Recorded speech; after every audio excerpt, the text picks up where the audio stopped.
Hello there, welcome to Football-Oranje, your home of Dutch football in the English language. I'm Michael Statham and I'm joined by Jamie from LeicesterFanTV, our special guest, because of course we're going to be previewing Leicester against PSV, the Europa Conference League quarter-finals. What a clash this could turn out to be, Jamie. Two sides that I'm sure see themselves as potential winners of this competition. How are you feeling ahead of the game? Oh, I'm loving it. I'm loving it. I mean, I'm been a Leicester fan all my life. I've been out of the country for the last 18 years because I have a bar in Alcudia in the north of Mallorca, the Foxes Arms. It's absolutely fantastic.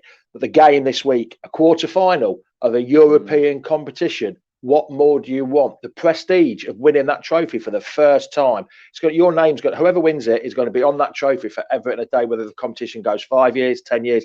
The prestige of winning it, unbelievable, and gets us back into Europa League football next year, which Leicester looks like in the league position won't be able to get this year, unfortunately. Yeah, of course. So Leicester had a bit of a tricky season, ups and downs, but not bad in the league. I don't think it's really it's not what you wanted for, I suppose, at the start of the season, but it's not bad, is it? How has it been at LeicesterFanTV, and what's the feeling been like in general this season? The opinions are very divided on LeicesterFanTV. Some are loving it, some are down there, some are in the middle. It's a bit like Marmite, really. You either love it or you hate it. It's a very much a roller coaster ride supporting Leicester, and it has been for all the years that I've been supporting them. But we won the FA Cup last year. We got the Community Shield at the beginning of the season. We thought, right, we're on a roll. But then we beat Wolves first game of the season, and it's been very up and down, up and down. We've had no consistency in the way we're playing. One of the main reasons is injuries. Injuries have cost us dearly. We haven't been able to have a settled team until the last few games, just before the international break, and then this weekend. We're getting a settled team now. Players are coming back from injuries, although the main man, Jamie Vardy, the goal-scoring threat, he's not going to be there. He's going to be out for another couple of weeks, unfortunately. But the season has been decimated by injuries. So we haven't really been able to put a full strength squad out. And the way we played the last 2 or 3 games, the performances have been back up there again, which is nice. And we've been able to put settled, decided, and we're defending better from set pieces than what we've ever defended set pieces this year. So looking good, hopefully. Touch wood. I think from a Dutch football point of view, looking at PSV, they could go toe-to-toe with Leicester. For me, I think the teams are pretty level on paper. They've got some good attacking players, a little bit open defensively. In the Eredivisie, PSV are 4 points behind Ajax now. It seems like with 6 games to go, that's it now. The title race might be pretty much over. Ajax kept slipping up time and again. PSV kept winning time and again, but they're sort of paying for both of those defeats that PSV have had to Ajax this season. That's kind of meant that they've been behind in the title race.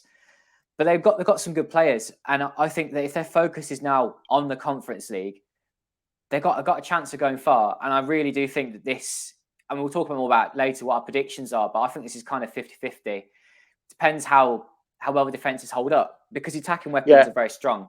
PSV are fast. I think that is top heavy for them. Their attacking players are better than their defending players.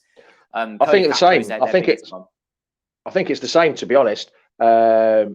Our defence is the weaker part of our setup. Attacking going forward with Maddison, Dewsbury Hall, Vardy when he's fit, unfortunately he's not. Nacho, Dakar.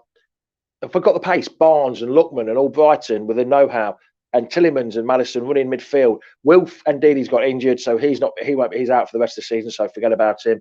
Papi Mendy, unfortunately, he wasn't put in the 25 squad. So he's got to drop out. So Chowdhury will come in, which is a bit of a like-for-like placement, but not the same kind of standard, unfortunately. But yeah, I can see it. It'd be a bit like a basketball game. It would be attack, one attack, and then another attack, and then see who comes out on top. But yeah, it's going to be I won't think about score prediction yet, but I think there's going to be goals in it. Definitely think there's going to be goals in it, Michael. Yeah. I really do. The one that makes me particularly think that is that PSV have had problems defensively all season. They've got the worst defense out of the top 5 in the league, and for a league that's quite top heavy with how teams play, that's quite poor. And their last result was a 3-3 draw away at Twente. They were 3-0 down inside the first 25 minutes. It could have been 4, could have been 5 down. they battled back, and you saw in that game just how bad PSV had been this season, but also how brilliant they can be as well because of their attacking weapons that they could use to bring them back into the game. For me, if they have a sloppy beginning again, Leicester will get some goals. But then I think if Leicester are a team that are going to try and see out a lead and try and defend that, PSV will find a way through you. They were at the start of this season 4-0 winners over Ajax and Johan Cruijff. It was something that I think a lot of people picked up on in just keeping an eye on European football, that was a big result. Ajax being so brilliant in the Champions League, getting demolished by PSV, seeing like Noni Madueke coming out and putting out a brilliant performance. But it hasn't really happened for them that much this season. But yeah, Madueke, let's talk about him because he could have been with Leicester. Yeah. I can't pronounce his name, pal, so I'm struggling with pronunciations of names, especially long names. I really struggle with them. But yeah, we were looking at him in the January transfer window. Hopefully, we'll be able to get a close look here and actually see what he does. You'll be able to tell me more. Is he? And the Leicester fans, you'll be able to tell us more. Is he a winger? Is he a striker? What's his best position? What's his favourite position? And what's his form like? Yeah, of course, there'll be lots of Dutch football fans watching this, but also I imagine some Leicester fans will be tuning in to hear from a Dutch football perspective. He's a right winger, uses his left foot a lot, likes a bit of pace, really, really quick feet, very, very tricky with what he does. And he's a goal threat. This guy, if he can have a whole season uninterrupted of injuries, he will be one of the standout players in the Eredivisie. He was meant to have that this season, and he hasn't because of injuries. Roger Schmidt is the outgoing PSV manager, the German coach. He likes a lot of rotation, and because of that, I don't think Madueke has been given a proper run since he returned from his injury. And that's why, for me, he's not going to be leaving this summer unless he wants to just leave for the money and go somewhere and sit on the bench. I think he'll want to stay another season and play lots of football. Yeah, like I say, to be honest, I don't think there's many people at Leicester know a lot about Dutch football in the community, not just the football club itself, but in Leicestershire itself. I don't think many people do follow Dutch football, so it's all new to us. These two games against PSV, the next two Thursdays, it's all new and it's an experience. It's going to be a full house at Filbert Street. Sorry, that's me being old school again. Full house at the Walker Stadium. Although it's not actually allowed to be called that in the European football, it's the Leicester City of Leicester Stadium. So I don't know why. I think it's due to sponsorship. I think it is. So it's the City of Leicester Stadium, and then we go to PSV. It's going to be a full house there. The full allocation has gone. The fans are really looking forward. The tickets went like that to go for the away leg. It's going to be. European football fans are different to English football fans. The atmosphere in the Leicester ground won't be as good as it will be in the PSV. Like it was at Rennes. The Rennes atmosphere was amazing, absolutely fantastic. So the Leicester fans are really looking forward to going and tasting Dutch football, tasting Dutch life. Everyone's been to Amsterdam. We're all talking about going to Eindhoven and seeing what's happening and just tasting Dutch football. That's what people want to do. That's what European football's for. Experience new things. And a lot of Leicester fans were disappointed because they couldn't get tickets for the away game. But luckily it's on TV, so we'll be well away. Yeah, the experience of European football and all these games is brilliant. And that's why I love this competition, the Conference League, not just because it's served Dutch teams so well this season, with all five actually making it into springtime, still playing European football. Sadly, there's only two teams left now. Feyenoord are in the other quarterfinal with Slavia Prague. But yeah, our focus here is on PSV, and I just wanted to bring up a couple of other attacking players to definitely watch out for, Jamie. And it'd be good to hear a couple of ones who you think will be a threat against PSV. Cody Gakpo's had a brilliant season this season. He's a left winger and arguably one of the standouts in the Eredivisie, full stop. He has been PSV's best player. He is a captain of the club in his early 20s, and he's just standing out. You can see that he's going to be getting a big summer transfer this summer. He will not be in the Eredivisie any longer. And he loves a good cross. So if you suffer from crosses, Gakpo's the man who's going to put those in from the left wing. And another player to watch out for that I know a lot of our Dutch football fans have been keeping an eye on this season, not just Gakpo, but also Joey Veerman, who was touted to make a move to Rangers for a long time. Didn't happen. I'm glad that he's actually made a move to PSV because I think it will serve him better in the long run, standing out on a bigger European stage. Class act in midfield, but he could play an attacking midfield or on one of the wings, perhaps, if that's what Schmidt decides to do with him. Yeah, they've got all sorts of players they can bring on as well. So if there's an injury or after 60 minutes it's not fresh, they've got more they can just bring on. That's definitely their strength, PSV. Yeah, our bench over the last 2 months has been absolutely woeful. It really has. There's been not a lot on it. We've been calling from academy players and stuff like that. But now there was from Saturday's game against Man U, there was only Vardy and Ndidi missing from the full 11. The bench was really strong. Vestergaard, Sumer weren't even on the bench. But anything down the left-hand side might cause us a problem. It might have if Luke Thomas was there, because we've got an academy left-hand side, Harvey Barnes at the wing, Kieran Dewsbury Hall, the left midfield, and Luke Thomas, all of them under the age of 23 and under. Right. And it's a bit of an attacking left-hand side. So if you've got any quick wingers going there and going down there and putting the crosses in, then yes. But now Thomas got an injury on the under-21 duty. You've got JJ, Castagna, and Ricky P. You've got 3 to choose from, and it's a bit more of a solid base there. So if Thomas was playing, I'd have said yes, the wings would have been the place for you to attack and go down. But with Ricky P, JJ, and Timothy Castagna, who's had a hatful of appearances with Atalanta in Italy in Europa competition, so he knows what he's doing. Yeah, I'm happier now. Thomas is good. Thomas will be good. But I'm happy now that we've got our full fullbacks there and ready firing to cover that thing. So if Thomas had been there, yeah, I think I'd have been worried down that left-hand side. But now we've got, like I say, 3 out of the 4 of the strongest fullbacks there. Then, yeah, I think we should be able to cover that. But hopefully, yeah. Like I say, you're telling me new information, and not many Leicester fans will know unless they've been on Google and Googling the players and FIFA and that, which is not quite the same old FIFA. Yeah, it's not quite the same being on FIFA. But yeah, the information that you'll get is going to be great help for us to know the players and hopefully tell us a bit about them. Because, like I keep saying, it's all new. It's a new experience for us going to Holland. I think defensively is where Leicester are going to get their joy, though, because Joel Drummond is the goalkeeper. They bought him from Twente in the summer, and they actually released their second choice goalkeeper, Lars Unnestal, and gave him back to Twente in exchange. And it has been the most dreadful move I think I've seen in Dutch football, because Drummoll's come in, this young goalkeeper, meant to be one of the next Dutch internationals. It hasn't worked for him. He's conceding goals left, right, and centre, and he's not made, like, you know, when you think of a goalkeeper, you think he's made a few brilliant world-class saves this season. I don't think you can say it for Drummond. And he had one of the lowest save percentages, I think, in the first half of the season. Pretty poor. And meanwhile, Lars Unnestal, their replacement goalkeeper, he went to Twente and has been the goalkeeper and the best keeper in the league this season. So goalkeeping-wise, not great. And then defensively, they are quite attacking, PSV. We've got Philip Max, left back, who ripped it apart in the Bundesliga, came to PSV. And he's good attacking-wise, lost his place start of the season. At right back, there's Mauro Jr., who's been, again, very good attacking-wise. He was a midfielder that's been put at right back for this season, just recently. It's working well from attacking-wise. He's standing out there, but he's very short.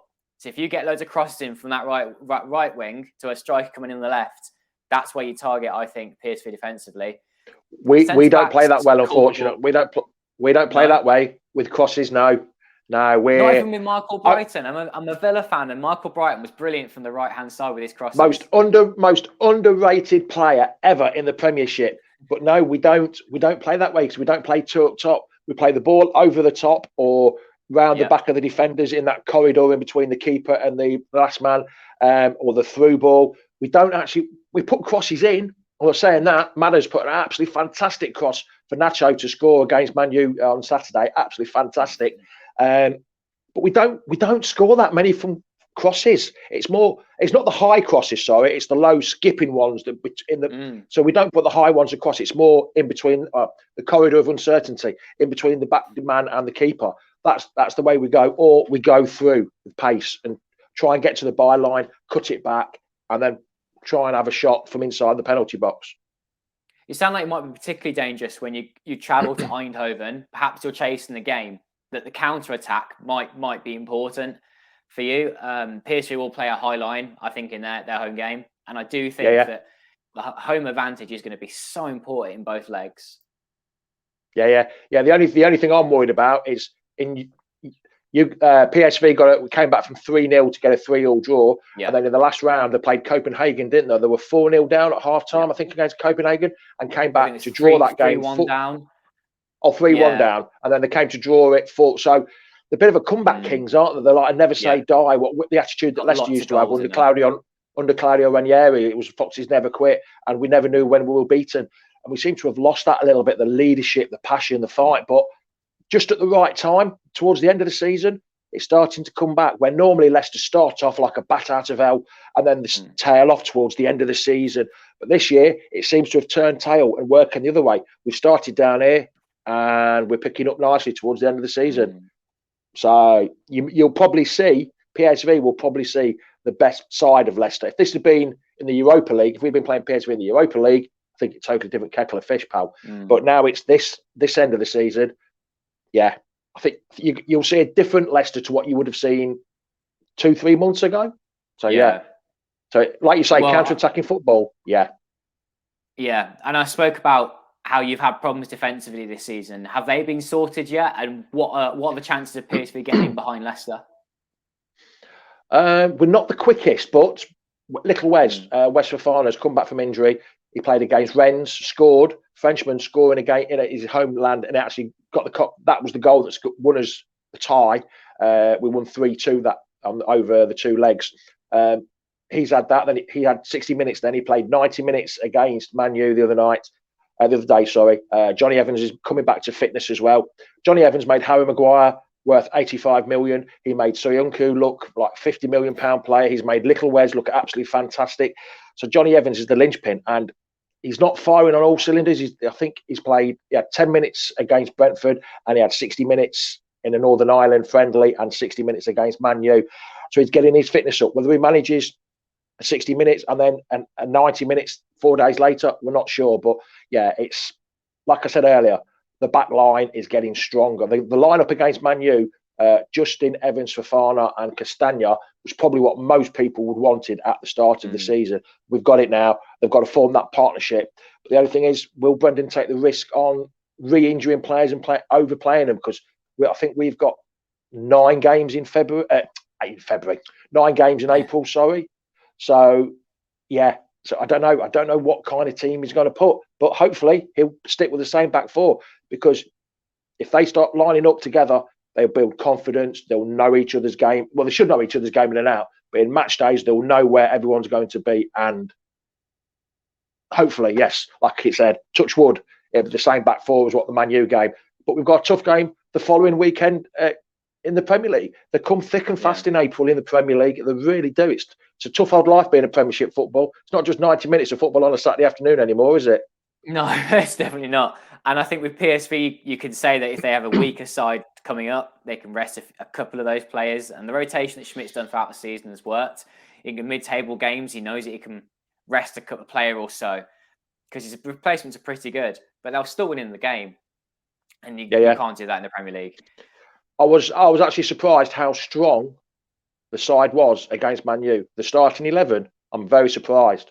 So I'm not sure. Against Rennes, we had a decent side, and then we played Brentford and put not lesser players in, but the squad member. That's wrong. I shouldn't say lesser players. That's not the right term. The squad used the squad rotation quite well, but then this weekend. But when you go to Old Trafford on a Saturday, next weekend, he'll rest them, and maybe that game was just long enough away from the Thursday to still do that. Yeah. Just got to see how the first leg goes. Home advantage first leg is not the best. It's better to have home advantage the second leg, really. I think, like PSV have got. So, yeah, but still looking forward to it. No matter what it is, looking forward to it. It's going to be great couple of games. Jamie, what is your prediction for the first leg and second leg overall? What do you think? Of course, I'm going to go for Leicester win over the 2 legs. Of course, that's undoubtedly. I think. Honestly, you've put me on the spot here. I should have thought about this. Should have known what I'm going to say. The away leg will be 2-2. I always go for 2-2 because of no away goals at all in the Conference League, which is great in European football this year. So I always go away game 2-2. The old Desmond. We'll sneak, of course. Then, so we're going to sneak probably 2-1. I know you think there's going to be lots of goals, but I think it's going to be 2-1 to Leicester in the first leg. Hopefully, we shall see. Who knows in European football? Who knows? It just depends what team and how the crowd in European football for Leicester has been quite good recently. So we'll have to wait and see. But yeah, I'm going for 2-1 and a 2-2. So we'll win. What's that? 4-3 on aggregate. There you go. That's a confident prediction. 4-3 on aggregate. You can't get much closer than that, can you? I think people watch this thinking, come on, for Dutch football, got to get PSV through. But I think that, just a quick note on Feyenoord, I think Feyenoord are going to get past Slavia Prague, home and away. And they'll be in the semi-final, possibly even the final. Maybe this isn't the last time we're doing a talk, Jamie, if Leicester get through and Feyenoord get through in this competition. Oh, yeah. Another trip, yes. A trip to Albania. Oh, God, I don't fancy a trip to Albania. Not at this time. Not this moment in time. No, not particularly. So I actually think that, yes, it will be 2-1 to Leicester in the first leg. That you stole the words from out. I think it will be the same. I think PSV will not go there and keep a clean sheet. I don't think there'll be many clean sheets at all across these two legs, if any. And I just don't see them standing up strong enough to as a defensive effort. They're great on the ball. They can create lots of opportunities. That they will have Leicester worried. I guarantee that. They will create opportunities. It will be a difficult evening for Leicester. But they're far more open defensively, I think, than Leicester. And that's going to be the difference, sadly, for PSV over the two legs. I said it might have happened against Copenhagen, the Danish team. And they were 3-1 down at half-time, drew 4-4 because they're attacking team, and somehow won the away leg 4-0. That was actually a very good performance from PSV. Something we haven't seen very much. And by the way, I hadn't even mentioned the fact that Mario Götze is playing for PSV. So he's a fantastic player. You can still see why he became so famous in his younger years. Brilliant. And he could be another one that makes difference again. I keep talking about all the attacking players they've got, but defensively, they're going to be shaky. They're going to concede chances. So yeah, I think, and also just saying that, I think Leicester, if they win this home leg 2-1, I think that their defence won't help them at all in their home leg. PSV. Yeah. So it could be a 2-2 draw, could be a defeat. It only takes a moment of brilliance to change that game. If you've got that player that can do that moment of brilliance, then yeah. But like I say, it'll be Gakpo with Madueke, it'll be Joe Veerman with Mario Götze. Any of those players, they're fully capable of doing that. Yeah, but I'm still going. Even though you've reeled off all their names, I'm still sticking 4-3, pal, on aggregate. That's what I'm going for. 4-3 on aggregate, mate. Well, Jamie, thank you very much for joining me. Would you like to drop in a little bit about who you are and LeicesterFanTV? What are they? LeicesterFanTV are a fan-based channel run by the fans for the fans. We like to get their opinions in. We get the fans on shows. We do shows live at the ground. So we're just run by the fans for the fans, and it's a hobby. I don't play golf anymore, so this is my hobby. I haven't, like I said earlier, I haven't lived in Leicester for 18 years. I've been in Spain, but with the way the internet is now, you can do anything over the internet, and it's great to be working for LeicesterFanTV. Anybody who wants to watch us, we're on YouTube. Just check out LeicesterFanTV, Twitter and Facebook as well. That's all you've got to do. Any Leicester fans that are there must be some English. There must be English people in Holland. There must be Leicester fans in Holland. If you don't know us yet, just go onto YouTube, go do a search, and you'll find us. Absolutely brilliant. Click on that subscribe button as well for us. Yeah, and I'll do a little shout out for us as well. Do hit our subscribe button if you're new to Football-Oranje. We're not just on YouTube. We have a website as well where we have match reports of the Eredivisie, but also the Dutch national team. We're all about Dutch football. No, what are they at the angle? Come and check us out. We have Twitter. We have Facebook. So yeah, same thing. Give us a like if you liked this video and you enjoyed having Jamie on. You enjoyed us talking about a big crunch match for Dutch football. And hopefully it is PSV that gets to semi-final. I haven't shown that I've been very hopeful today. Yeah, Jamie, he doesn't want that to happen either. But there will be Dutch football fans that may want to predict a PSV win over the two legs. And if that is you, do let us know in the comments below what your predictions are for the game. And yeah, like the video, subscribe if you're new. Thank you everyone for watching.